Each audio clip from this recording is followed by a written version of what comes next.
Hello all, Jamie Rodgers here for a brief introduction to Pixie Sparkles. These are a dye-based product with large shards of mica, so we can activate them with water and create stunning effects. I'm going to start off by showing you how to mix both sides of a piece of card with just some water, so that we have a nice base to work on top of. And I'm going to use my Beyond Blue to go across the top of the piece of card.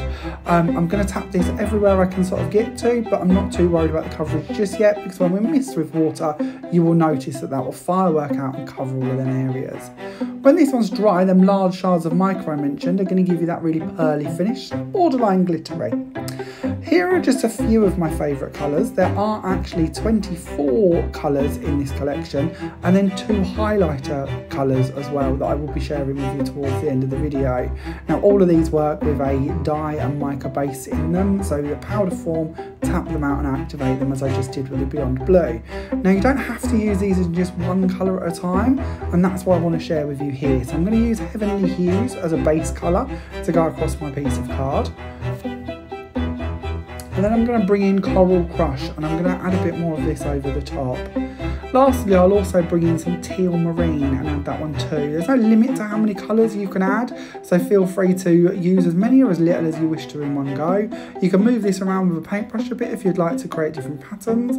There's lots of different techniques you can do with this while it's wet and once it's dry, so do look at those as well. We often boast there's over 40 different techniques you can do with the Pixie Sparkles. Once it's dry, this is how that panel looks. As you can see, lots of mica, lots of shimmer, but you've also got them beautiful mixings of colours. I'm now giving you a little flick through my Dandelion Dreams paper pad, because I wanted you to see how we could take uncoated papers and add in the highlighter colours.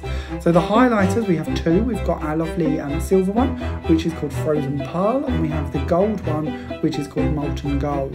Now these are just shards of mica in colour. There's no dye base to these, so whatever we put them over, the colour underneath is going to shine through. So if we're using them over the top of paper pads like I am here, you're still going to keep that pattern of the paper pad beneath it, but you're going to have that lovely mica sparkle on top, as you can see here.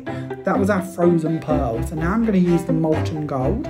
These are also really nice over the top of plain cardstock. It just gives a really nice finish to them. You still maintain the colour underneath, but of course you've got that sparkle. It looks like you've spent a lot of money and bought specialty papers or cardstock. It just looks lovely. This one's the Molten Gold with an added fingerprint from my teal thumb for some reason. Sorry about that, but I do get quite messy when I work with anything. As you can see, these come in 24 colours and 2 highlighter colours. Lots and lots of options on how we can use them. We often boast there are over 40 different techniques that you can play around with and use with your Pixie family of products. So do have a little look at these, and if you have any questions, please don't hesitate to ask in the comments. Thanks for watching.